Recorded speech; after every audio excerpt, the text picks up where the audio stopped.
আমরা যখন বাংলাদেশে থাকি তখন চিন্তা করি ডিউটি নট ম্যাটার, ম্যাটার হচ্ছে টাকা, কত টাকা আর্নিং করা যাবে। ডিউটি করলাম 12 ঘন্টা, 14 ঘন্টা, 16 ঘন্টা, 18 ঘন্টা, ডিউটি করে ভাঙ্গে ফেলাম, কোনো সমস্যা নাই।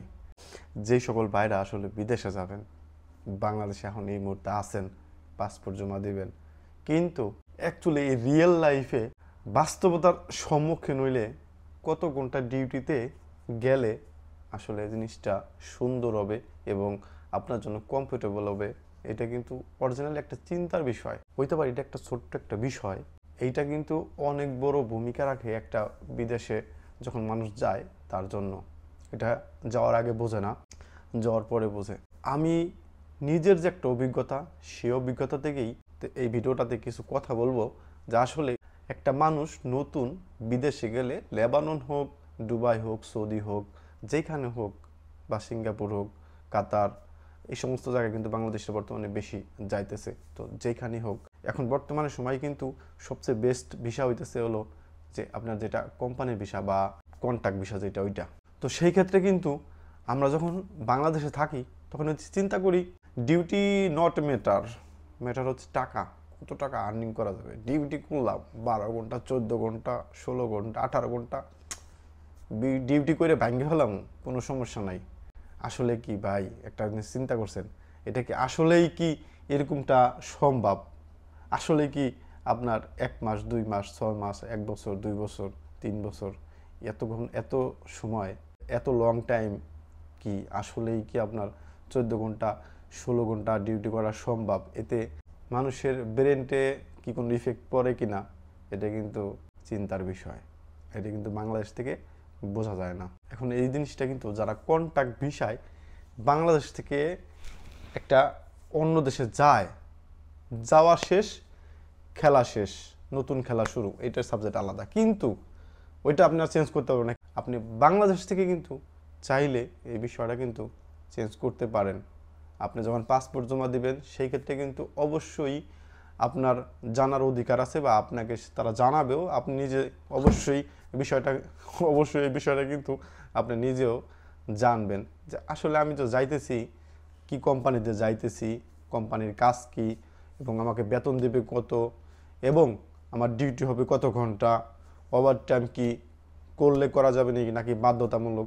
এগুলো কিন্তু আপনি পাসপোর্ট জমা দেওয়ার আগে বা বাংলাদেশ থেকে যে কোনো দেশে যাওয়ার আগে কিন্তু এই বিষয়গুলো অবশ্যই জানেন, খোঁজ নেন। এটা নেওয়াটা স্বাভাবিক, এটা সবাই নেয়। তখন কিন্তু আপনি চাইলে যে এই কোম্পানিতে আছে এত ঘন্টা ডিউটি, এরকম স্পেসিফিক না, আমি এটা আমার পছন্দ হইতেছে না, আমি যাবো না। যদি অন্য কোনো স্পেসিফিক বা অন্য কারো কাছে হয়, সেই ক্ষেত্রে কিন্তু আপনি তখন এই জিনিসটা কিন্তু চেঞ্জ করতে পারেন। কিন্তু একবার গাইতে গেলে, ঠিক আছে, গাইতে গেলে কিন্তু তারপরে কিন্তু এটা চেঞ্জ করা সম্ভব হয় না। সাধারণত আপনার অনেক কোম্পানি আছে যেগুলো কিন্তু 12 ঘন্টা ডিউটি থাকে, এটা হচ্ছে বেসিক ডিউটি। কতটা আছে 8 ঘন্টা বেসিক ডিউটি, 10 ঘন্টা বেসিক ডিউটি, 12 ঘন্টা বেসিক ডিউটি, এরকম কিন্তু বেসিক ডিউটি আছে। আবার কিছু কিছু জায়গা আছে 12 ঘন্টা বেসিক ডিউটি হইলেও 14 ঘন্টা ডিউটি করতে হয় বাধ্যতামূলক। আসলেই কি লং টাইম এত ঘন্টা ডিউটি করা সম্ভব?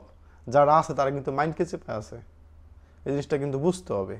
যারা ঢুকছে, পেশারে আছে, মাইন্ডকে চিপাত পড়ছে, নড়া দেওয়ার কায়দা নাই, এরকম মতো অবস্থায় কিন্তু অনেকেও কিন্তু পলায়া যায়, বাইকে যায়, সেই জায়গা থেকে, কোম্পানির থেকে আলাদা যায়, বাইকে যায় কাজ করে কাগজপাতি ছাড়া, এরকম কিন্তু অনেক রেকর্ড আছে।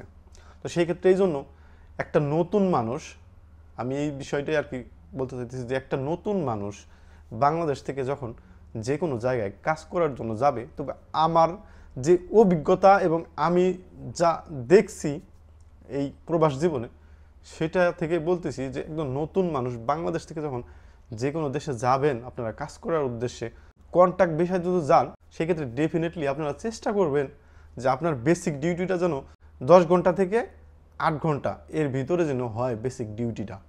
মানে 8 ঘন্টা, 9 ঘন্টা বা 10 ঘন্টা সর্বোচ্চ, এরকম যে একটা বেসিক ডিউটি আলা যদি কোম্পানি বা শিরকি বা কন্ট্রাক্ট ভিসা যেটাকে বলে সোজাসুজি, এরকম ভিসার ভিতরে আসলে এরকম একটা ডিউটি আলা যে কাজগুলো আছে, বা পাসপোর্ট লাগানোর আগে এরকম কাজ যদি পান, বা এত ঘন্টা বেসিক ডিউটির ভিতরে যদি পান, সেই ক্ষেত্রে কিন্তু আমি রিকমেন্ডেশন করি যে এরকম একটা কাজে আপনারা যাইতে পারেন। ঠিক আছে, বাপের হোটেলে খাইছে, মার হোটেলে ঘুমাইছে, এরকম অবস্থা কিন্তু যায়। সেই ক্ষেত্রে কিন্তু যাওয়ার পরে প্রথমে যদি 12-14 ঘন্টা ডিউটি পরে, এই 12-14 ঘন্টা এই লং টাইম সারাদিন কাজ করে রাত্রে গোসল খাওয়া দাওয়া, একটু ঘুমাই না, মোবাইল টিপা, বাড়িতে একটু কথা বলা, মানে এইটা যে কীরকম বড় একটা প্যাচের ভিতরে পড়বেন, ঠিক আছে, আপনি ডিপ্রেশনে চলে যাবেন, 1 মাসের ভিতরে ডিপ্রেশনে চলে যাবেন। আর আমার কথা যদি ভালো না লাগে, যাদের ভালো না লাগে তাদের জন্য আরেকটা কথা আমার আছে, সেটা হচ্ছে হলো যার যারটা সেই কাছে দিয়ে ফাড়েন। কাছিটা তো বুঝছেন, ঘাস কাটে ঘাস, কাছে দিয়ে ফাড়েন যার যারটা, আমার কোনো সমস্যা নেই। আমি জাস্ট আপনাদের একদম যে বাস্তব যেটা ঘটতেছে, আসলে মানুষের যে প্রকার সমস্যার সম্মুখীন হইতেছে, সেটা যারা বাংলাদেশে আছে তারা কিন্তু এগুলো বুঝতে পারতেছে না বা জানে না। তো সেই ক্ষেত্রে তাদেরকে একটু জানানোর জন্যই আমার আজকে এই ভিডিওটা।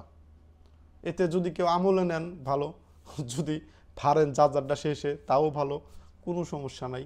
ভালো থাকবেন, খুব শীঘ্রই দেখা হবে নেক্সট ভিডিওতে। আল্লাহ হাফেজ গাইস, বাই বাই।